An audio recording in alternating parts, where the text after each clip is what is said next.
እግዚአብሔርን ለመስማት ጆሮ የሌለው መጽሐፍ ቅዱስ ለማንበብ በቀን 5 ደቂቃ የሌለው ሰው በየቀኑ ሁከት ሊሰማ ይገባዋል። እንዲህ ያለ ጆሮ ይነቀላል። ነቢየ ያነስለክሙ ማኅበይክሙ ዘከማየ ነቢይ ያስነሳላችኋል አለ ሙሴ ሲናገር ክርስቶስን ነው። እሱ ቀይ ባህር እንዳሻገረ ጌታ ገሃነምን ያሻግሯልና ብዙ ንጽጽር አለው። ያንን ነቢይ የማትሰማ ጆሮ ግን ከወገኖቿ ተለይታ ትጥፋ ይላል። ያን ነቢይ የማትሰማ ማለት ክርስቶስን የማይሰማ ጆሮ ይነቀላል። ሰላም እግዚአብሔርን መስማት የማይፈልግ ጆሮ ሁከት፣ ጦርነት፣ ብጥብጥ፣ ሞት ሊሰማ ይገባዋል።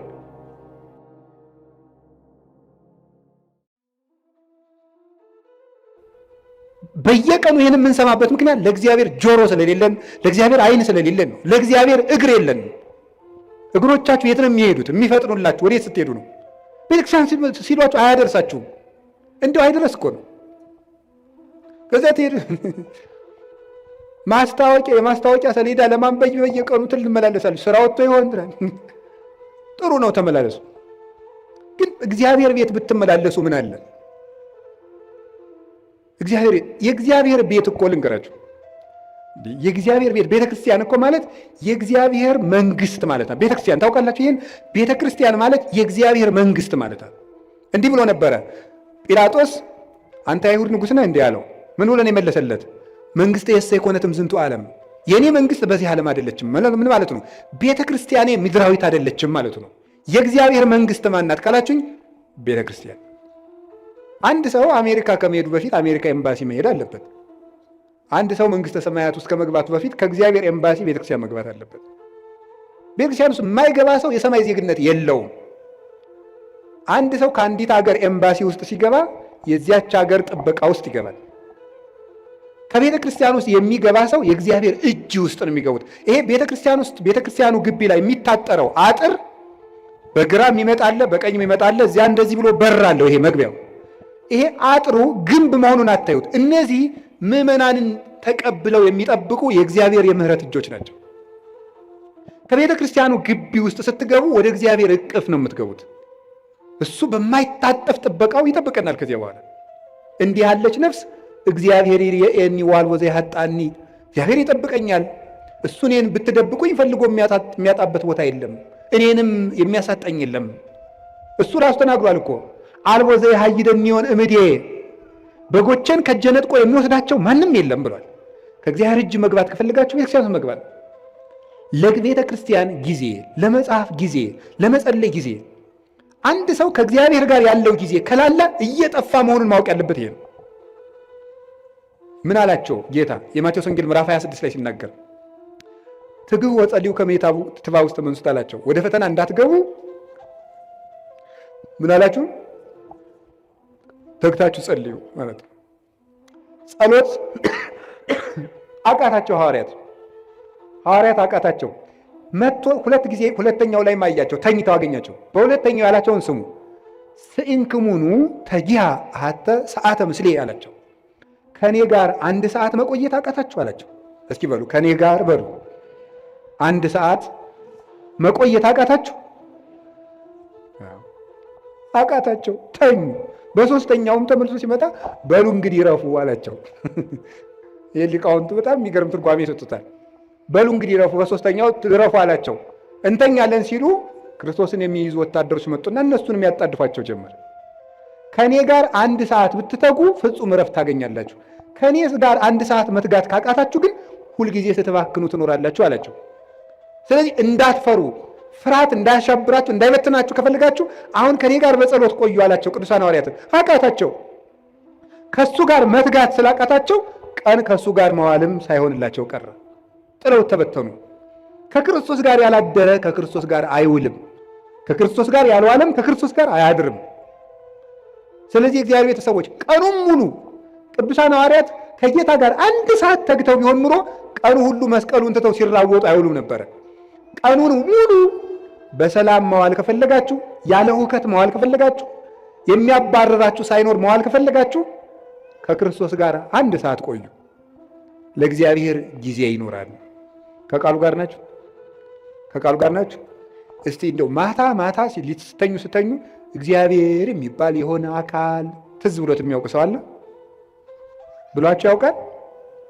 እግዚአብሔር ቁጭ ብሎ ወይም ቁሞም በሉት ብቻ በእናንተ ሕሊና በምትስሉት እግዚአብሔር ትዝ ብሏቸው ያውቃል? አይ እናንተ ብፁዓን ናችሁ ማለት ነው። እግዚአብሔር ትዝ የሚለው ሰው የታደለ ነው።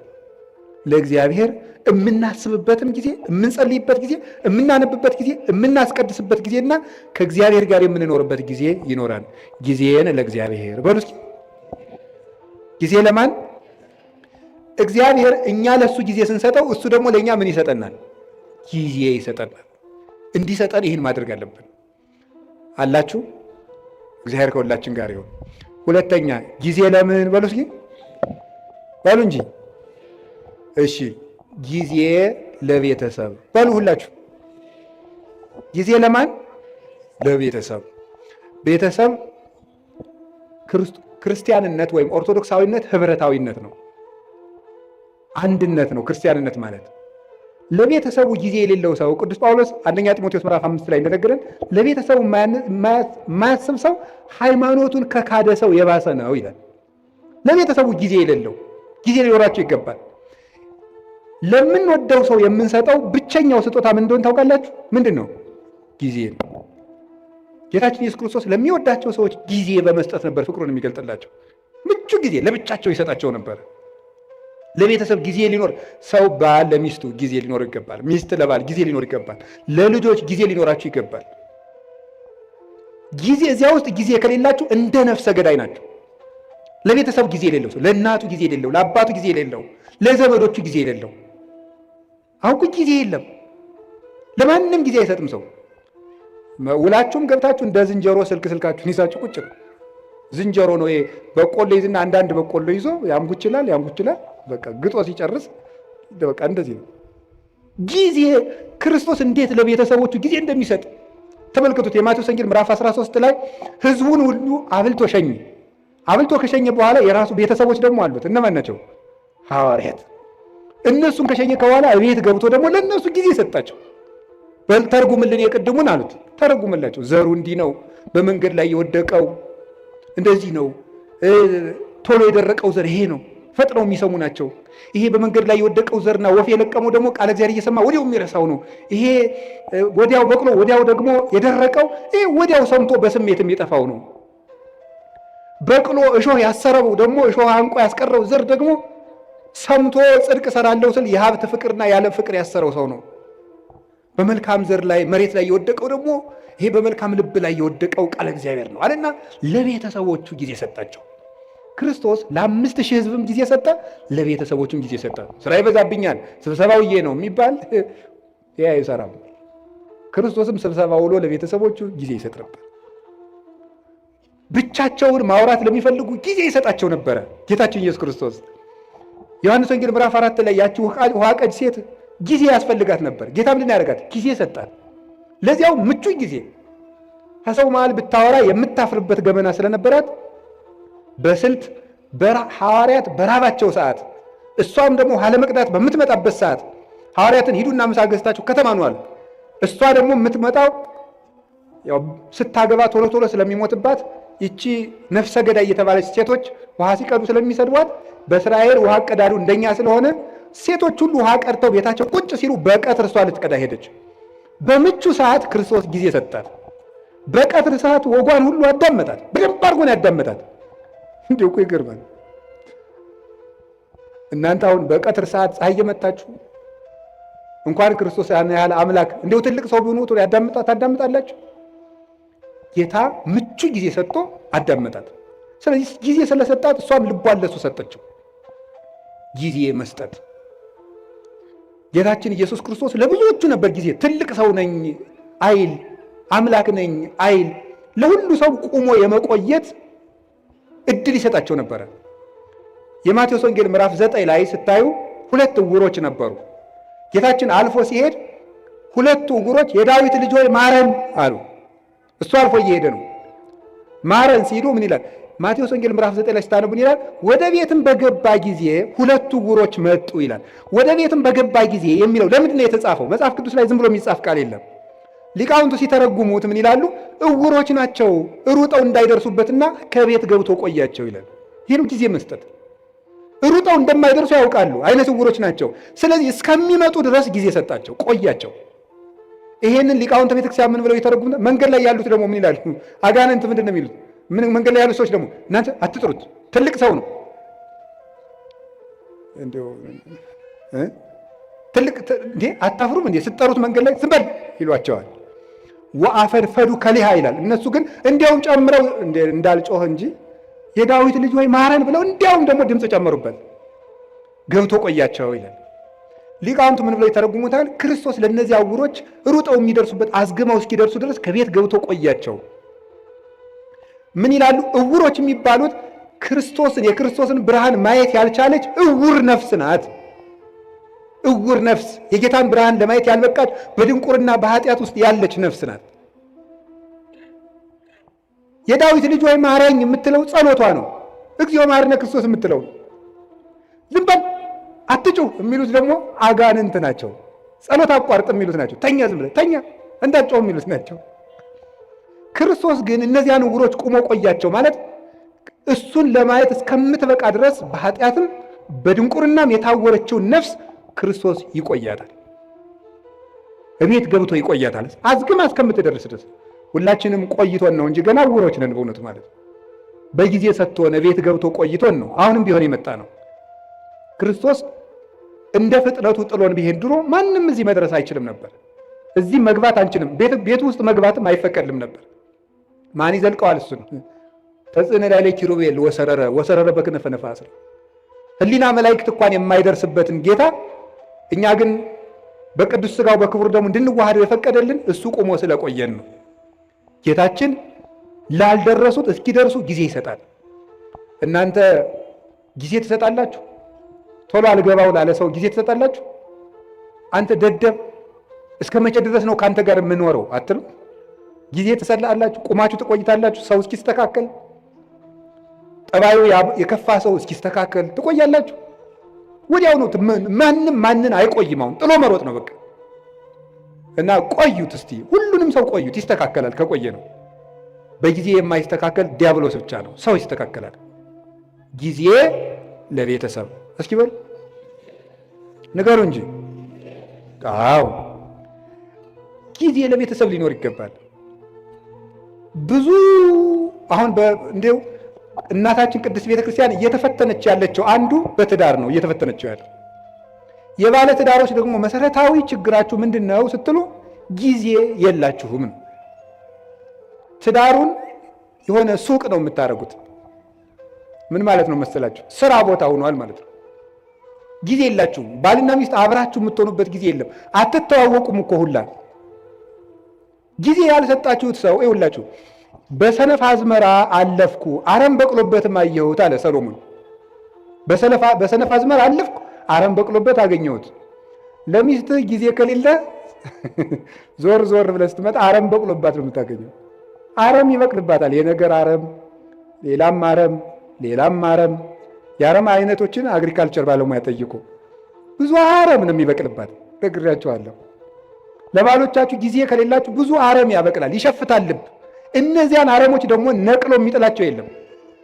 አረሙን እንነቅላለን ስትሉ እንዲሁን ትነቅሉብኛላችሁ እንዳለ ጌታ በዚያችሁ ትንሽ ችግር በበቀለችው አረም በአመል መግፋት ስትጨቃጨቁ ራሱን ማጣትም ይመጣል። ስለዚህ ጊዜ ይኖራችሁ። እኔ እውነቴን ነው ስለ እግዚአብሔር ብላችሁ ለልጆቻችሁ ጊዜ ስጡ። ጌታችን ኢየሱስ ክርስቶስ ለሕፃናት ጊዜ እንደሰጣቸው ታስታውሳላችሁ። የማቴዎስ ወንጌል ምዕራፍ 18 ላይ ሕፃናት ወደ እኔ እንዲመጡ አትከልክሉ፣ አቅፎ አስተምሮባቸዋል። እየታቀፈ በዚህ በትከሻው እየመጡ ዙሪያውን እየከበቡ ለሕፃናት ጊዜ ነበረው። ለልጆች ጊዜ ያስፈልጋል። ለጎረቤት ጊዜ ያስፈልጋል። አላችሁ? አሁን ለጎረቤት ጊዜ አላችሁ? አሁን እንደው መችስ ሰለጠን ተብሎ ጎረቤትም አይጠያየቅም። የጎረቤት ልጅ መቆጣትም ቀርቷል። እኛ ልጁ ነን በእውነት እግዚአብሔር በሚያውቀው አሁንም ገና አላደግንም። በርግጥ ጎረቤት ነው እየቀጣ ያሳደግን። ዋስ ጠርተን ነው ይገርም። ስናጠፋ የጎረቤት ሰውዬ መጥቶ ዋስ አስጠርቶ ነው የሚለቀን ማለት ነው። ቢገርፈን ኧረ አየዋገን የገረፈን ብለን ለእናት አባታችን ብንናገር ደግ አረገ ነው የምንባለው። የኔን ልጅ ነካ እንባል። በምን ምክንያት የመታው ተብሎም አይጠየቅም። ኃላፊነት አለው በልጆች ላይ። ለጎረቤት ጊዜ ያላችሁ ወይ? የሉቃስ ወንጌል 15 ላይ ልጁ የጠፋው ልጅ ሲመጣ ጎረቤቶቹን ጠራ። ይሄ እኮ ሰም አለው እኮ ሰም አልባ ወርቅ የለም። ጎረቤቶቹን ጠራ የሚለው ለጎረቤትም ክብር እንዲኖር ነው። ጌታችን ኢየሱስ ክርስቶስ መላእክትን በጎረቤት መስሎ ነው። አዳምና ልጆቹን ደግሞ በጠፋ ልጅ መስሎ ነው ያስተማረ። ጎረቤትን መጠራራት፣ ለጎረቤት ጊዜ መስጠት። ምን እየሆኑ ነው? እየበሉ ነው? እየጠጡ ነው? እንዴ የኛ ሀገር ገበሬ እኮ ሲተርት ሰምታችሁታል? አታጣልፈኝ አለች ጉንጫቸር ይላል። እዚያ ማዶ ቤት ሲቃጠላሉ ውሃው ውስጡና አታጣልፈኝ አለች አሉ። እንዴ አንቺ ውሃ ውስጥ አይደል ያለሽ እንዴ? እሳቱ የት ያገኝሻል ሲሏት አሉ እሳቱ አልጠፋ ቃል እየቀዱ ውሃውን ሲወስዱ ውሃው ሲያልቅ እኔንስ ወስደው መጨመራቸው ይቀራል አለች። ምን ማለት መሰላችሁ? የነፍሱ ቢቀር ድሃ ጦም ማደሩን ካላያችሁት ችግር ነው። የነፍሱም ይቅር የተጎዳ ሰው በግ ከደነበረ የሰው ልጅ ከመረረ አይመለስም ተብሏል። ከመረረው ድሃም ቢሆን ሰብሮ ይበላል ዘግቼ እበላለሁ ስትል። ስለዚህ ጎረቤት ምንድን ነው የሚሰራ? እርቦታል፣ ጠምቶታል፣ ተጣልተዋል፣ ፍቅር ናቸው፣ ታማዋል፣ አርጅተዋል፣ ጧሪ ያላቸው። ለጎረቤት ጊዜ ሊሰጠው ይገባል። ጊዜ ለቤተሰብ ስጡ። ያላደመጣችሁት አንደበት ሸፍቶ ታገኙታላችሁ። ጆሮ መስጠት ይገባል። ከቃሉ ጋር ናችሁ። እግዚአብሔር ከሁላችን ጋር ይሁን። ጊዜ ለምን አላችሁኝ? በሉ ነገር እንጂ። እስኪ አንድ ጥያቄ ልጠይቃችሁ። ከሰውነታችን አካል ውስጥ አንዱ ጊዜ ባይሰጥ ምን ይሆናል? እስኪ ለምሳሌ ልብ፣ እስቲ ቆይ ትንሽ አረፍ ልበል ብትል የሆነ ጊዜ ላይ እኮ ነው የዓመት እረፍት ተውትና የደቂቃ እረፍት ብትወጣ ልብ ምን እንሆናለን? ቤተሰብ እኮ ናቸው እነዚህ። ታውቃላችሁ አይደለም? እነዚህ እኮ ቤተሰብ ናቸው። ልብ ደም መርጨት ካቋመች ሳምባ ምን ቁም ነገር አለው? ኦክሲጅን አንድ አቅማዳ ኦክሲጅን ቢሰበስብ ምንም ጥቅም የለውም። ደምን ለማጣራት የሚጠቅመው ብታቆም ምን ይሆናል? ሳምባ እስቲ ቆይ ትንሽ አረፍ ልበል ቢልስ? ቤተሰብ እኮ ናቸው እነዚህ። ሳምባም ልብም ሁሉም ጊዜ አላቸው። አንዱ ለአንዱ የሚሰራውን ጊዜ ያውቃል። አንዱም ሳምባ ለልብ ጊዜ ይሰጠዋል፣ ጊዜም ለላባ ጊዜ ቦሳ ይሰጠዋል። አንዱ አጣርቶ ይድልካል፣ አንዱ ያበለጽጋል። ደሙን በኦክሲጅን ማለት ነው ያጣራዋል። እንዲሁ ነው። ተጋግዘው እኮ ነው ቤተሰቡ በሰላም የሚኖር። ይሄ እኮ ሰውነታችን ቤተሰብ ነው። አታውቁም? ቤተሰብ እኮ ነው። እዚህ ውስጥ የሚራወጥ ስንት ስራ ነው ያለ። አሁን እግራችን እሾህ ቢወጋው ምንድን ነው የሚያደርጉ? እኔ ጠይቄ ነው ሐኪም አላውቅም። ሐኪሞች እንደነገሩኝ ከሆነ ግን ብሳሳትም ስህተቱ የሐኪሞች ነው ስላልተማርኩት ማለት ነው። ሐኪሞች እንደነገሩኝ ሜሴጅ ትራንስሚተርስ አሉ። ሴል የሚባል ሰራዊት አለ እና እግርህን እሾህ ቢወጋ በዚህ ግዛት በኩል ችግር ደርሶበታል ብለው ተራውጠው ለጭንቅላት የሚነግሩ ሴሎች አሉ። እነዚያ ሁሉ ቤተሰብ ናቸው። ተባብረው ነው የሚኖሩት። የውስጥ ደዌ ስፔሻሊስት ጠይቁ። እንደ ውስጥ እኔ የውጩን ራሱ ልንገራችሁ። የውጩን ራሱ አሁን እኔ ቢያመኝ ምን ያደርጋል መሰላችሁ? ጭንቅላቴ አሁን ይችን ጣቴን ቢያመኝ ጭንቅላቴ ጣቴን እኮ አመማት ይላል፣ ልሂድ ይላል። እግር ደግሞ ይሄዳል መድኃኒት ወዳለበት ይሄድና አፍ ምን ያደርጋል? አሞኛል። ምን ግን ጣቴን መቼ? ሰኞ ጀምሮ ይላል። ጆሮ ደግሞ ምን ይላል? ጠዋት አንድ ማታ አንድ ውሰድ የሚለውን ይሰማል። ከዛ እጅም እንደሚያደርገው መድኃኒቱን ይቀበላል። እጅ መድኃኒቱን ይቀበላል። ከዛ ምን ያደርጋል? አይን ያያል። ክኒን ዋጥቆ ስል ጠጠሩን አብሬ እንዳልወጣው ያያል። አይን ጉሮሮ ይውጣል። እዚያ ወዲያ በምን እንደሚፈጭ ሐኪም እንጠይቃለን። እንዴት እንደሆነ እዚያ እንጠይቃለን። ተባብረው ሰውየውን አቁመው የሚያውሉት እነማን ናቸው? ቤተሰብ በሉ እንጂ ቤተሰብ አቁመው ያውለዋል ይህን ሁሉ። ስለዚህ ለቤተሰቦቻችሁ ጊዜ ሊኖራችሁ ይገባል። ውላችሁ ስትገቡ ስልካችሁን ጥርቅምቅም አድርጋችሁ ልጆቻችሁ ጋር ዝም ብላችሁ አውሩ። ሚስቶቻችሁ ባሎቻችሁ ጋር አውሩ። ቁጭ ብላችሁ ማውራት አለባችሁ። ወሬው ቢረባም ባይረባም ነው። አይ እንደው የእሷን የማይረባ ወሬ ከምሰማ ትንሽ መረጃዎችን ባዳምጥ። አይ መረጃውን ሰምተ ነው እንጂ ሊቅምቶ ነው እንደው ሳይንቲስት። አሁን የኢትዮጵያ ሕዝብ የጦርነት መረጃ ከሰማ ስንት ዓመቱ? አንድ ሰላም ጠብ አላደረጋችሁም። እናንተ ሰምታችሁ የምታመጡት ጠብ የሚል ነገር የለም።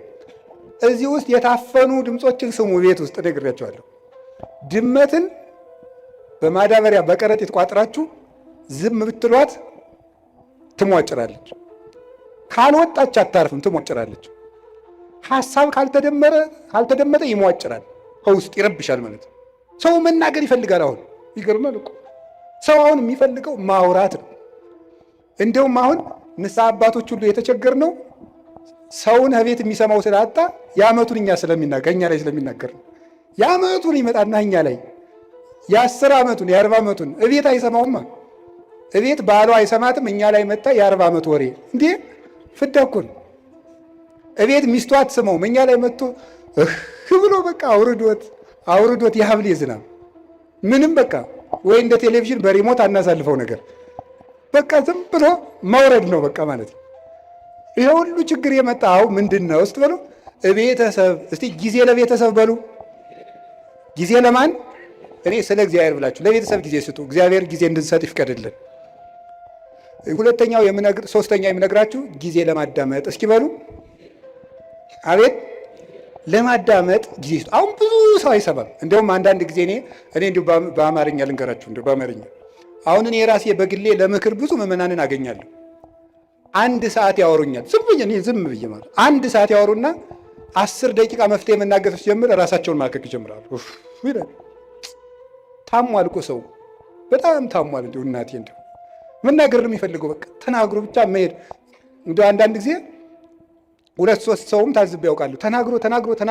ተናግሮ ምንም መፍትሄ ሳልነግረው እግዚአብሔር ይስጥልኝ አባ ደህና ያዋሉ ብሎ ሄደ። እኔ ምን አድርጌለት ነው የሰው የሚመርቀኝ? ለምንድን ነው ስትሉ ሰው የሚናገርበት ሜዳ አጥቷል ማለት ነው። የሚናገርበት ሜዳ አጥቷል። ስለዚህ አዳምጡት እና ማዳመጥ ጀመሩ። እግዚአብሔር ስንት ጆሮ ነው የሰጠን? ንገሩኝ እንጂ ስንት አፍ ነው የሰጠን? እንዴ ይሄ ምን ማለት ነው? ብዙ አዳምጣችሁ ስንት ተናገሩ ነው? 1 ተናገሩ ነው። 2 ስማ 1 ተናገር ነው። እስቲ በሉ 2 ስማ በሉ። እናንተ ደግሞ 100 ማውራት 1 ማዳመጥ 1 ማሰቡ 100 ማውራት ነው። ይሄ የወሬ ሱስ ደግሞ ሰው አሁን እኮ ሁሉም ሰው ቲክቶከር የሆነው እቤት የሚሰማው ስላጣ ነው። እቤት የሚሰማው ስላጣ እዚያ እየወጣ መለፍለፍ፣ ዝም ብሎ ድንችም እየበላ መለፍለፍ፣ በቆሎም እየበላ መለፍለፍ። ለምንድን ነው ይሄን ሁሉ ያመጣው ስትሉ ሰው ኧረ በሞት ያዳምጡ። እኔ እኮ እውነቴ ነው። ማዳመጥ ይኸው ያዕቆብ መልእክት ምዕራፍ 1 ቁጥር 19 ላይ ኩን ፍጡነ ለሰሚ ወጉንዶ ለነቢብ፣ ሰው ሁሉ ለመስማት ለማዳመጥ የፈጠነ ለመናገር የዘገየ ይሁን ይላል። ለማዳመጥ የፈጠነ ለመናገር የዘገየ ይሁን። የሰው ልጅ ብዙ የማዳመጥ የምታዳምጡ ከሆነ ሰው ይወዳቸዋል። ከሰው ጋር የመኖር ጥበብ አንዱ ማዳመጥ ነው። እንደውም ልንገራችሁ፣ ሰዎች የት ይገኛሉ ብላችሁ ብትጠይቁ እኔ ልንገራችሁ የት እንደሚገኙ። አንደኛ የሚበሉበት ቦታ ነው የሚገኙት። ሁለተኛ የሚሰሙበት ቦታ ነው የሚገኙት፣ የሚሰሙበት ቦታ። ሶስተኛ የሚወደዱበት ቦታ ነው የሚሄዱት። አራተኛ የሚከበሩበት ቦታ ነው የሚኖሩት። ሰዎችን ብትፈልጓቸው የምታገኙት ከዚህ ነው የምታገኟቸው። ወይ ከሚሰማቸው ወይ ከበሉበት ቤት ነው የሚገኙት፣ ወይ ወደሚያከብራቸው ሰው ነው የሚሄዱት፣ ወይ ወደሚወዳቸው ሰው ነው የሚሄዱት። ከቤትም ጥለውን የሚወጡት 4ቱን ሲያጡ ነው። ወይ አልሰማቸው ስንል፣ ወይ አልወዳቸው ስንል፣ ወይ አናከብራቸው ስንል። ጥለውንም የሚሄዱ በዚህ ነው፣ ወደ እኛም የሚመጡ በዚህ ነው። ስለዚህ ይሄ እንዲኖረ ምን ማድረግ? ማዳመጥ። ከቃሉ ጋር ናችሁ? ምን እንደሚባል ራሱ ማዳመጥ በትክክል የማዳመጥ ችሎታው የማዳመጥ መንገድ እንግዲህ ተማሩ። እናቱ ምንድን ነው? ሳይቃወሙ መስማት፣ ሳይተረጉሙ መስማት፣ መልስ ሳያዘጋጁ መስማትም ይባላሉ። ሳይተረጉሙ መስማት፣ ምንም አተርጉሙ። ዝም ብላችሁ ሰውየውን ዝም ብሎ የሚያፈሰውን ወሬ ስሙ። አይ ወሬው የማይረባ ስለሆነ ጅልጅል ሰው ማዳመጥ አለብን እንዴ? ጥያቄ ልመልስላችሁ። አንድ የገዳም እመምኔት ነበረች እና የገዳሙ እናቶች ተሰብስበው ምን አሏት? እናታችን አቤት ሰው የማይረባ ወሬ ሲያወራን ዝምን ነው እንስማ፣ እንዴት እናርጋል? ወይ ጥለን እንሂድ። ከሰው ቤት ሄዳችሁ የሚረባ የማይረባ ምግብ በአንድ ላይ ቢያቀርቡላችሁ ምን ታደርጋላችሁ አለቻቸው። የሚመስለንን በልተን እግዚአብሔር ይስጥልን ብለን እንመጣለን አሉ። እንግዲያውስ ሰው የፈለገውን ቢለፈልፍ የሚመስላችሁን ያዙ፣ ሌላውን ለራሱ ጥላችሁ ኑ እንጂ ስሙት አለች። እንዲህ ብላ መለሰች። መንፈስ ቅዱስ ያደላት ሰው ነበረች። እሷ ሚያዝያ 11 ቀን ስንክሳር ላይ የምትውል እናት ናት። እንዲህ ብላ ይመለስላቸው። ስለዚህ የእግዚአብሔር ቤተሰቦች ሰው የፈለገውን ያህል ያውራ፣ ስሙት፣ ዝም ብላችሁ አዳምጡት። ብዙ ጥበብ ሰሎሞን በመናገር ብዛት ኃጢአት ሳይኖር አይቀርም ይላል። በመናገራችን እንጂ በመስማታችን ተጎድተን አናውቅም። እግዚአብሔርን መስማት፣ የሚነገረውን ነገር መስማት፣ የሚባለውን ነገር መስማት፣ ሁሉን ነገር አስተውላችሁ መስማት ይገባል። የማዳመጥ እድል እንዲኖረን ለሚሰማ እግዚአብሔር የሚሰማዋል። ለዚህ ነበረ የጌዴዎን ልጅ ቆሞ ስምዑኒ ሰብአ እስራኤል ወእግዚአብሔር ይስማዕክሙ፣ የእስራኤል ወገኖች ወይ ስሙኝና እናንተንም እግዚአብሔር ይስማችኋል። ሰውን የሚሰማ ሰው እግዚአብሔርም እሱን ይሰማዋል። ጊዜ ለማዳመጥ ጊዜ ለምን አልኳችሁ? አቤት ለማዳመጥ ጊዜ ስጡ። አንድ ለመናገር ግን ቀንሱ። እውነቴን ነው። በዚያውም ልናገር፣ እኔ የካህናት ችግር በጣም ነው የሚያሳዝነኝ። ከካህናት ሄዳችሁ ስትናገሩ ወጡን ተናገሩ። በዚያውም ልንገራችሁ ብዬ ነው። አሁን ለምሳሌ ባልና ሚስት ተጣልተው ምክር ፍለጋ ከካህኑ ሲሄድ ተጣልተናል ያስታርቅ ብሎ ለመናገር ከመጋባታችን በፊት የተዋወቅነው ወፍጮ ቤት ነበር ብሎ ይጀምራል። እንዴ ይሄ ሁሉ ምን ያደርጋል? የእውነት እኮ ነው የምነግራችሁ እኮ ይሄ ሁሉ የሚሰራው ስራ አለው የለም። ባለቤቴ ጋር በዚህ ጊዜ ተዋወቅ እንዲህ ብለን ተጋባን፣ ይሄ አጣላን፣ ይሄ እንዲህ ችግር ፈጠረብን፣ 5 ነጥቦች ነው ያሉኝ፣ እባክዎትን መፍትሄ ያንጡልኝ ነው የሚባለው። እንዲህ ነበረ እንደዚህ ያሉ ነበር፣ አጎቷ ፓይለት ናቸው፣ ምን ያደርግልናል? አይረባም። መጥኖ መናገር፣ በደንብ ማዳመጥ ከሰው ልጅ ይጠበቃል። ክርስቲያኖች ክርክም ናቸው። የምትናገሩበትን ቦታ ሰው እንዲሰማችሁ ከፈለጋችሁ ወርቁን ልቅም አድርጋችሁ ማቅረብ መልመድ፣ እንደገና ደግሞ ሁሉን ማዳመጥ መልመድ። እግዚአብሔር ለማዳመጥ ጊዜ እንዲኖረን ይርዳን። ብዙ ሰው በጣም ችኩል ነው። በእውነቱ ብዙ ሰው በጣም ችኩል ነው፣ አያዳምጥም። ዝም ብሎ ወግዞ ነው የሚሮጠው። አሁን እዚህ ላይ አንድ ጊዜ ስልጠና ሲሰጥ ምን እንዳለ እንገራችሁ። ስልጠና እየሰጠን ወሬ እንዴት እንደሚዛባ ለማንገር የመጀመሪያው ቦታ ላይ ለተቀመጠው ሰውዬ አርዮስን የረታው የእስክንድሪያው ሊቅ ቅዱስ አትናቴዎስ ይባላል ብለን በጆሮ ነገር ነው። በል እንግዲህ አንተም በጆሮ ነገር ብለን በጆሮ ሲባል የመጨረሻው ሰው እወድሃለሁ የሚል ወሬ መጣ። ለምንድን ነው ሲባል በትክክል አያዳምጥም ማለት ነው። ወይ ወሬ ሰባሪ አለ፣ ወይ ወሬ ሰራቂ አለ፣ ወይ ደግሞ ወሬ የማያዳምጥ አለ ማለት ነው። እና በትክክል ማዳመጥ፣ በትክክል የሚባለው ነገር ብዙ ሰዎች ከቤተ ክርስቲያን የሚወጡበት ምክንያት በትክክል አያዳምጡ፣ ልብ ሰጥተው አያዳምጡ። ይህንን ነገራችሁ ነው። እና የሰውን ወሬ ደግሞ አለመተርጎም፣ አለማጣመም፣ አለመሰንጠቅ፣ ሌላ ትርጓሜ አለመስጠት፣ ከትናንት ጋር አለማያያዝ፣ ከነገ ጋር አለማያያዝ፣ አሁንን መስማት ማዳመጥ መልመድ አለብን። ጊዜ ለማዳመጥ እስኪ በሉ 3 ነጥቦች ነው የቀሩኝ። ጊዜ ለስራ እስኪ በሉ ጊዜ ለስራ በሉ። አቤት ጊዜ ለምን? አሁን የእኛ ሀገር ሰው ደግ ነው፣ የኢትዮጵያ ሰው በዚያው ደግሞ ቂመኛ ነው። በጣም ቂመኛና ወግ ሰንጣቂ ነው። ከምንድን ነው የመጣ ብዬ እንደው ዝም ብሎ ሲገርመኝ ዝም ብዬ ቁጭ ብዬ ሳስበው ነው። ጥናት አላረኩበትም፣ ባለሙያም አይደለሁም። ሳስበው ከስራ ፈትነት ነው የሚመጣው። ይሄ ወሬ ሰንጣቂነታችን የሚመጣው ቁጭ ብለን እንደዚህ ያለኝ እንደዚህ ለማለት ፈልጎ ነው፣ በቀደም እንደዚህ ያለ ለካ እንዲህ ማለቱ ነበር የምንልበት ዋና ምክንያት ስራ ፈት ስለሆነ ነው። ወሬ ስንቀምር የምንውለው የስራ ቀመር ስለሌለን ነው። ስለዚህ መስራት መልመድ አለብን ነው። እንዳንሰራ አገሪቱ የስራ ዕድል የላትም። የእናንተ ጥያቄ ወንድሜ፣ አንተ አልገባህም። ካባን ለብሰህ ለፍልፈህ ትሮጣለህ። እኛ ስራ አጥተን ያለ ነው አይደል? ነው መልሱ ነው። እኔም ደግሞ መልሳለሁ። ሌላው ቢቀር አታነቡም ወይ? እማታነቡሽ ስራ የለም፣ አልተቀጠራችሁም፣ ንግዱም ሞቷል አላችሁ። ምንም ማለት ለምን አታነቡ? አንድ ሊቀ ጳጳስ አንዱን ሰው አገኙትና ልጄ ለምንድን ነው አትማር አሉት። አይ ምን እየበላው ልማር አላቸው። ስትደነቁር ምን እየበላህ ደነቆርክ? እንዲሁ እኮ ይገርማል እኮ። ለምን አታነቡም? ቁጭ ብላችሁ ዝም ብሎ ወሬ ስትጠቀጥቁ ከምትሉ ቁጭ ብላችሁ እስኪ አንብቡ። እውነቴን እኮ ነው የምነግራችሁ። ተግባር እኮ የሐሳብ ልጅ ነው። ሐሳብ ደግሞ የሚገኘው ይኸውላችሁ፣ እንጨት ሳትሰበስቡ እሳት ማንደድ ትችላላችሁ? ይቻላል? አይቻልም። ሐሳብ ሳይኖርህ ተግባር የት ታመጣለህ? እቅድ የት ታመጣለህ? ስራ የት ታመጣለህ? ከሰው ጋር የመኖር ስልት የት ታመጣለህ? ተግባቦት እንዴ! ልንገራችሁ፣ እኔ ባለፈው አንድ ቦታ ሄጄ ውጭ ሀገር ሄጄ አንድ ቦታ ለጉባኤ ነው የሄድኩት። ዱባይ ስደርስ ኤርፖርቱን አላውቀውም። ያው ኤርፖርቱን አላውቀውም እና ሰዎቹ ዊልቸር ቡክ አድርገውልኝ ነበር። ያው እንደ ዕቃ እየገፉ አቅጣጫ እንዲያሳዩኝ ማለት ነው። እና እዛ ሲሄድ ዝም ብዬ ብዙ እንግሊዘኛ አልችልም፣ ጉድ አፍተርኑን ምናምን እችላለሁ። እና እዚያ ዱባይ ኤርፖርት ውስጥ ያገኘሁትን ሰውዬ በጣም ነው የማመሰግን፣ ረዳኸኝ እንደዚህ እና እኔ ብዙ ጊዜ አቅጣጫ የማወቅ ችግር አለብኝ አልኩት። እንዲያው ሳስበው ግን ኋላ ጉራ ነው እንዲህ አልኩት። አቅጣጫ የማወቅ ችግር አለብኝ ስለው ምን አለኝ? አይ መግባባት ከቻልክ ችግር የለውም አለኝ። እና በህሊኔ ይዤው ቀርቼ ነው መግባባት ከቻልክ አቅጣጫ አይጠፋም ብሎኝ ነው። እስኪ በሉት ይሄን ቃል መግባባት ከቻልክ አቅጣጫ አይጠፋም ነው። ስለዚህ መግባባት ከቻላችሁ የኑሮ አቅጣጫ አይጠፋም። እንዳትግባቡ ግን አትማሩ። ዝም ብለ ንግግራችሁ ወልዳፋ ምናምን እንዲህ ትትና እኮ ያስፈልገዋል አነጋገር ካነጋገር ይፈረዳል፣ ካያያዝ ይቀደዳል። ከሰው ጋር እኮ ተግባብተን ለመኖር ራሱ መማር አለብን፣ ማንበብ አለብን።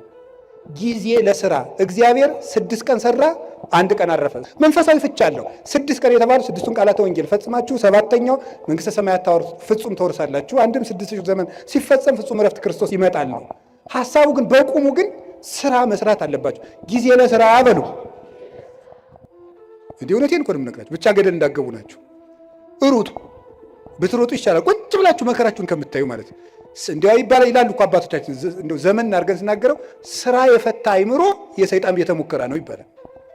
ሰይጣን ኃጢአቶችን ቴስት የሚያደርግበት ስራ ፈቱ ላይ ነው እየወሰደ። እንዲያውም ከሚሰራው ሰውዬ እያፈረ የሚመጣው ሰይጣን ሁሉ ወደዚያ ሰውዬ ነው እየሰበሰበ እና የሚሰራውን ሰውዬ የሚፈትነውን ሰይጣን የስራ ፈቱ ሰይጣን እስኪ ዞር ዞር ብዬ ልምጣ ብሎ ቀስቀስ ብሎ እንዲያው ሲሄድ ከስራ የሚሰራው ሰውዬ ጋር የሚታገለውን ሲያገኝ ረዚያ አትልፋ የኔ ስራ ፈታለ ናኒድ ብሎ እንደ ድግስ ወደዚህ ያዞት የሚሄድ ነው የሚመስለኝ ነው። እሺ እና የምሬን ነው የምነግራችሁ። መጽሐፈ መነኮሳት በእርግጥ ምን ይላል? ከትጉሁ ባይታዊ ጋር የሚታገለውን ሰይጣን እንቅልፋሙ ላይ የነበረው ሰይጣን ይሄድና ናይን የሰነፋለ ብሎ ዞት ይመጣል ይላል። እዚህ ጋር አትልፋ ይለዋል። ያኛው ሌሊት እየጸለየ ቅንድሙን ሲለው ለዚያ እኮ ነው ይውላችሁ ከሚጸልየው ሰውዬ የተሸነፈው ሰይጣን ሁሉ እናንተ ላይ ነው እየመጣ ድብትም ያደርጋችሁ ጫንም ያደርጋችሁ ማለት ነው። ስለዚህ እንደዚያ እንዳያደርጋችሁ ጊዜ ለስራ። እውነቴን ልንገራችሁ፣ የኢትዮጵያ ኦርቶዶክስ ተዋሕዶ ቤተክርስቲያን ሆና እንድትቀጥል ከሆነላችሁ ስሩ። ካልሰራን ቤተክርስቲያናችንን በታምር ማስቀጠል አንችልም። ብድግ ብለን ዝም ብለን የኢትዮጵያ ቤተክርስቲያን አትበጠስም በፉከራ ነው እንዴ? አጠፋም። እነ ግሸን እያሉ እነ አክሱም እያሉ እነ ላሊበላ እያሉ እነ ደብረ ሊባኖስ እያሉ ረተው እነ ቅዱስ ቶማስ ራሱ የሰራቸው የህንድ ቤተክርስቲያን ጌታችን ኢየሱስ ክርስቶስ አካሉን በእጁ የዳሰሰው ጌታዬ አምላኬ ብሎ የጠራው ድንግል ማርያም ስታርግ መንገድ ላይ ያገኛት ቶማስ የሰራቸው 8 ቤተክርስቲያኖች ያሉባት ህንድ እኮ 5ቱ በሌላ እጅ ሆነው ዛሬ 3ቱ ብቻ ነው የቀሩት። ታምር ያለው ቤተክርስቲያን ታምር ያላት ሀገር ናት ኢትዮጵያ፣ እግዚአብሔር ሀገር ናት እያሉ በመፈከር አይደለም፣ ስራ መስራት አለብን።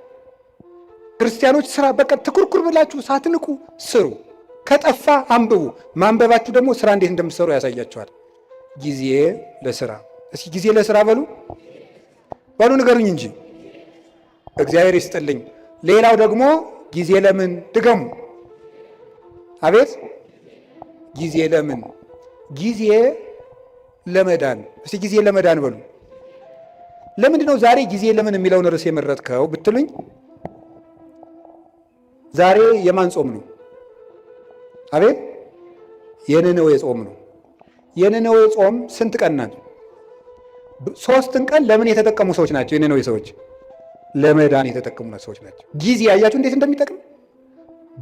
በስንት ዓመት ያጠራቀሙትን የኃጢአት ግንብ 3 ቀን ተጠቅመው ነው ያፈረሱት ማለት ነው። ጊዜ እንዴት እንደሚጠቅም 3 ቀን እንዴት እንደጠቅም 3 ቀን ሀገር አዳነች። እኛ አሁን 50-60 ዓመት ሀገር ማዳን አቅቶናል። 3 ቀን ግን ሀገር አድኗል። ሀገራችን እንድትድን እኛም እንድንድን ከፈለግን ጊዜውን እንጠቀምበት። ለምን? ለመዳን። የመዳን ቀን ዛሬ ነው። ከዛሬም አሁን ነው አይደል? ሁለተኛ ቆሮንቶስ ምዕራፍ 6 ቁጥር 2 ላይ ወናሁ ዮም ዕለተ አድኅኖ በዕለተ ሪት ሰማዕከ ወዕለተ መድኃኒት ረዳእከ ወናሁ ዮም ዕለተ አድኅኖ። በተመረጠች ዓመት በተመረጠች ቀን እሰማሃለሁ። የመዳን ቀን ዛሬ ናት። ከዛሬም ደግሞ አሁን ነው። ሰይጣን እንዳንድን ድነት ማለት ምን ማለት ነው? በኦርቶዶክሳዊ አስተምሮ መዳን ማለት ከቅጣት ማምለጥ ማለት አይደለም።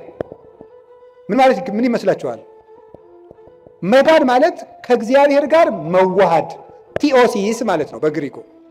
ከእግዚአብሔር ጋር መዋሃድ ሱታፌ አምላክ ከእግዚአብሔር ጋር መኖር ነው መዳን ማለት። ድነት ማለት ይሄ ነው። አሁን አንዳንድ ሰዎች እኔ ድኜ ጨርሻለሁ ይላል። እንዴ ከእግዚአብሔር ጋር መኖር የሚያበቃ ነገር ነው? መዳን ማለት ከእግዚአብሔር ጋር መኖር ነው። ከእግዚአብሔር ጋር መኖር ደግሞ ሁልጊዜ የሚቀጥል ነገር ነው። እግዚአብሔርን የሆነ እንደ ዕቃ የሆነ ተቀብለ ነው በቃ ምን እንላለን? ሁልጊዜ አብረ ነው ምን ኖረው ነው። ከእግዚአብሔር ጋር መኖርን ጧትም ማታም ጧትም ማታም ጧትም ማታም ለመዳን መጠቀም አለብን። ሰይጣን ምን እንደሚያደርግ ልንገራቸው። አንዱ የሰይጣን መሰረታዊ ተንኮል እንድንዘገይ ማድረግ ነው። እንድንዘገይ ለምሳሌ ከመታረቅ እንድንዘገይ ያደርገናል። ሳምንት እንታረቃለን፣ የዛሬ ወር እንታረቃለን እንዳል ቂም ሆኖ ይቀራል ማለት ነው። ማዘግየት ቁርባን እናቅዳለን። እንድንዘገይ ነው የሚያደርገን። ይኸውላችሁ የማቴዎስ ወንጌል ምዕራፍ 25 ላይ እንደተጻፈው መንግሥተ ሰማያት 10 ደናግል ትመስላለች ተባለ። ከዛ 5ቱ ጠባበኞች ናቸው፣ 5ቱ ሰነፎች ናቸው። 5ቱ ዘይት ይዘዋል፣ እነዛ ዘይት አላዙም፣ ተኙ። ሙሽራው መንፈቀ ሌሊት መጣ፣ እነዛ ግን ዘይት አልነበራቸውም። ሊገዙ ሄዱ። ተመልሰው ሲመጡ ምኑ ነው ቆያቸው? በሩ ተዘግቶ። የእነዚህ ሰዎች ከፍተኛ ችግር ምንድን ነበር? መዘግየት ነበር። መዘግየት ነው በር ያዘጋባቸው። ዘይት የተባለች ፍቅር፣ ልጅነት፣ ትሕትና ናቸው። እነዚህን በጊዜ ያላዘሰው በር ከተዘጋ በኋላ ይሮጣል። በሩ ሳይዘጋ ነገ ቆርባለሁ፣ ሳትቆርቡ በሩ ይዘጋል። ክርስቶስ መብረቅ እያብለጨለጨ የሚመጣበትን ጊዜ አይደለም። ለእኛ ምጽአታችን ምናችን ነው? የምንሞትበት ቀን ነው። በሩ ይዘጋል። ሳንቆርብ ይመጣል፣ ሳንታረቅ ይመጣል፣ ሳንጸልይ ይመጣል፣ የጠማነውን ሳንመልስ ይመጣል፣ የበደልነው ሳንክሰው ይመጣል፣ እንደተዝረከረክን ይመጣል። የነዚህ ሰዎች የነነዌ ሰዎች ትልቁ ነገራቸው ወዲያው ጊዜን ተጠቅመው መወሰናቸው ነው። እስከ 3 ቀን ድረስ ነነዌ ትገለበጣለች አለ። ወዲያው ትገለበጣለች ሲባል ንጉሱም ከዙፋን ወረደ፣ ሕፃናትም ጡት ተው፣ ከብቶችም እንዳይጠቡ ተደረገ። ወዲያው በ3 ቀን እግዚአብሔር ምሕረት ሰጠ። ያን ምሕረት ያገኙት በጊዜው በመወሰናቸው ነው። መታረቅ ካለባችሁ ዛሬ በቃ ከዛሬ በኋላ ይበቃችኋል። መቁረብ ካለባችሁ ካልቆረባችሁ አሁን ለቁርባን መዘጋጀት ነው።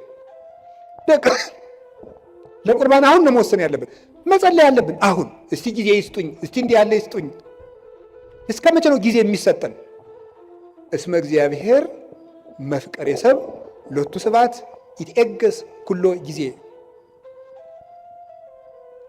በልብ መታሰቡ በቃል መነገሩ ስሙ ከፍ ከፍ ይበልና ሰውን የሚወድ እግዚአብሔር ዘመን አስፍቶ ወራት አብዝቶ ለንስሐ ይሰጣል ይላል ቅዱስ ዮሐንስ እስክንድርያ ሃይማኖተ አበው ምዕራፍ 52 ቁጥር 26 ላይ ሲናገር ወራት አስፍቶ የሰጠን ለንስሐ ነው፣ ለመዳን ነው የሰጠን እንጂ እንጨቃጭቅበት አይደለም። ስለዚህ የእግዚአብሔር ቤተሰቦች እኔ የምነግራችሁ ነገር እውነቴ ነው። እኔ እንግዲህ የምትነግዱት ነግዱ፣ ጊዜ ለዚህ ስጡ፣ ለመዳናችሁ ጊዜ ስጡ። ምንድነው? ምን ስናደርግ ነው?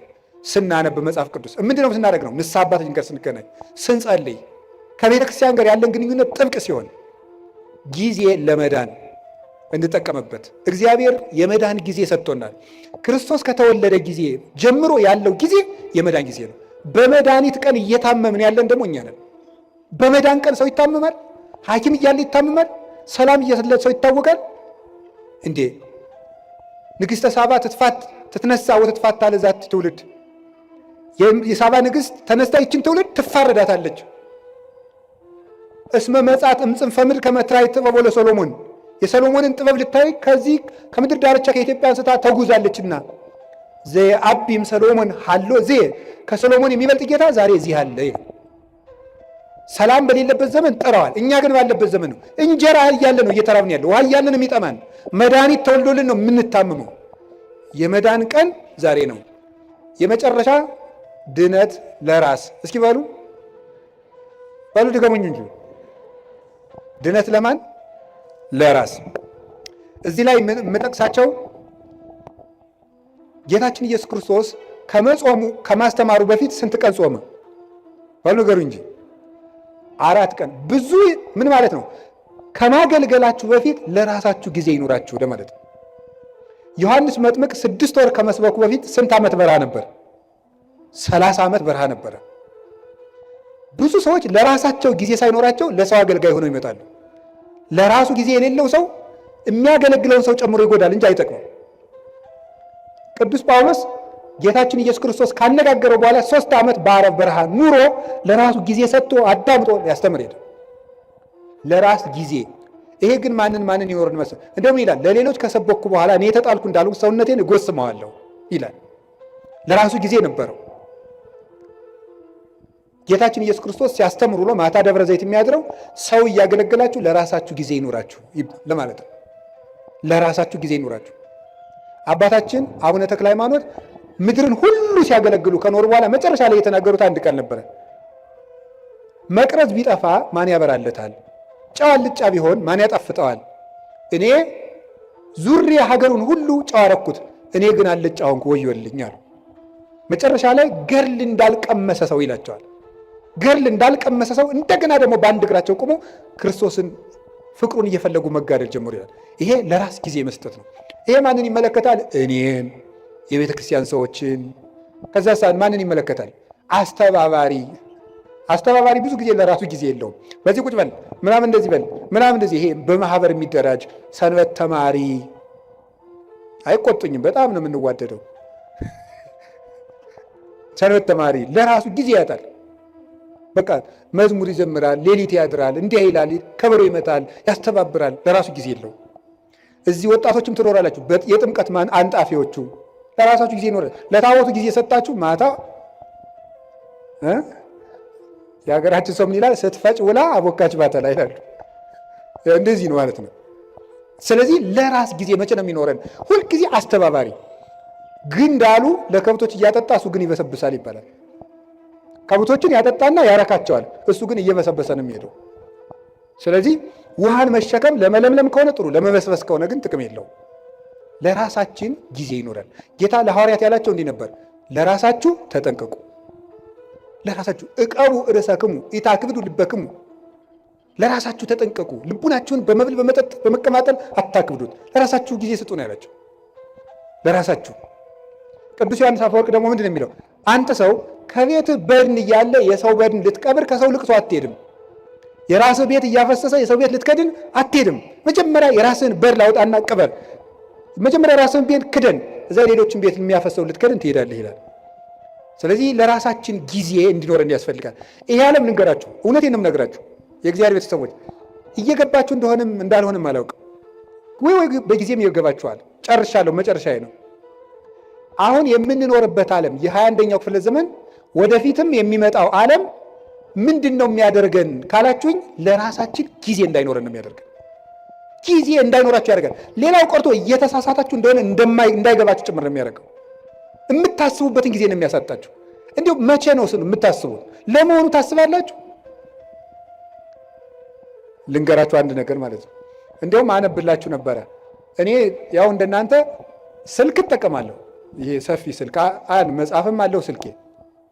እና አንድ ሰው ምን አለኝ፣ ኤአይ የሚባል መታልና ይጠቅመውታል አንዳንድ ጥያቄ ቢጠይቁት አለኝ። እሺ ብዬ የሆነ ቀን የሆነ ጥያቄ ጠየቅኩትና ማብራሪያ ሰጠኝ። አላ ያ የሰጠውን ማብራሪያ ኮፒ ፔስት አድርጌ ኖትቡክ ላይ ገለበጥኩና ተመልሼ ፕሊስ ዲፋይን ኢት ኢን ዲቴል አልኩት ብየዋለሁ። የለም የላይኛው ኖት ምኑን አይለኝም።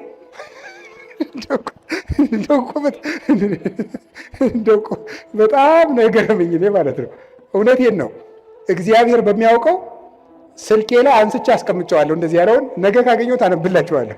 በእንግሊዝኛ ምን እንዳለ ምኑን ቅድም የነገርኩህን አታስታውስም እንዲህ አልኩት። እና ምን አለ ይመስላችሁ? እኔ ስሜት የለኝም፣ ሴንስ የለኝም፣ ኢሞሽን የለኝም፣ ሜሞሪ የለኝም፣ አላስታውስም። መረጃ አጠራቅሜ ማቅረብ ብቻ ነው ስራዬ ያለኝ። ከቃሉ ጋር ናችሁ? ይኸው እንደዚያ ነው ማለት ነው። እየበተነ የማይሰበስብ ቻት ጂፒቲ ነው ያቀርባል። እሱ ግን ያን መልሶ አያስታውሰውም። እንደዚያ ናችሁ እናንተ። በቃ ትበትናለህ፣ የምሰበስበው ግን የለም። ቀኑን ሙሉ ሌቱን ሙሉ በትናችሁ መጨረሻ ላይ ግን ዘወር ስትሉ እጃችሁ ላይ ምንም ጠብ ያለ የህይወት ጠብታ የለም። ስለዚህ የእግዚአብሔር ቤተሰቦች ታውት ሁሉንም ነገር ይሄን ያለውን ነገር ሁሉ ተጠቀሙና አሁን በኢንተርኔት የመጡትን ፕላትፎርሞች ሁሉ ከቻላችሁ ለድነት ተጠቀሟቸው፣ ካቃታችሁ ደግሞ ተዋቸው። አንዳንድ ጊዜ ሰይጣንም ያታላችኋል። ምን እያደረገ አይ በቃ እንዴ መረጃ እኮ ጥሩ ነው ይላል። ወይ ጉድ! እኔ ልገራችሁ፣ አንድ ሰው መረጃ ሲሰበስብ ቢያንስ ሁለት ዓላማ ይዞ ነው መሰብሰብ አለበት። አንደኛ ለነፍሱ የሚጠቅመውን ነገር፣ ሁለተኛ ለኑሮው የሚጠቅመውን ነገር።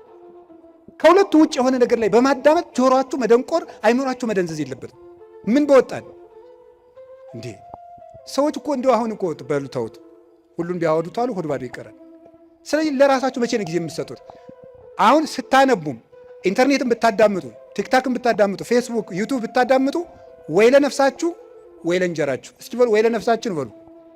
ከዚያስ ወይ ለኑሯችሁ አዳምጡ። ከዚያ ውጭ ተውት። ለራሳችሁ ጊዜ ይኑራችሁ።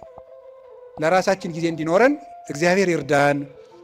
ጊዜ ለምን ዘርዝሩን እንጂ ከላይ ጀምራችሁ ጊዜ ለእግዚአብሔር፣ እሺ፣ ጊዜ ለሥራ፣ እሺ፣ አቤት፣ ጊዜ ለቤተሰብ፣ ሌላስ?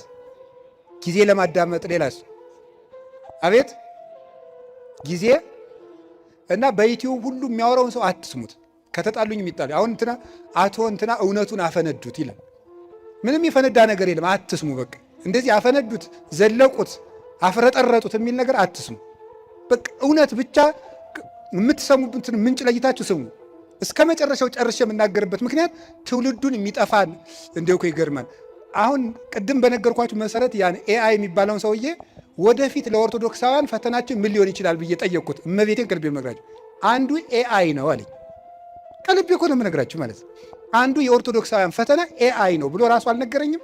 ገርሞኛል ይህ ሰውዬ ብዬ። ኤአይ ሰውዬ አይደለም፣ ደንቆሮ ነው፣ እንዲያባ እንዳትሉ። ስለዚህ አሁን የምነግራችሁ ነገር የእግዚአብሔር ቤተሰቦች ለጊዜ ለቤተሰብ ጊዜ ለማዳመጥ የሚረባችሁን አዳምጡ፣ የማይረባችሁን ተውት። ቀጥሎስ ጊዜ ለመዳን በሉ። ለመዳን ጊዜ እንዲኖረን ደግሞ መጨረሻ ላይ ጊዜ ለማን? ጊዜ ለራስ። እግዚአብሔር ጊዜ ይስጠን። ጊዜ የሰጠን እግዚአብሔር ክብር ምስጋና ይግባው። ወስብሐት ለእግዚአብሔር። ይቆየን።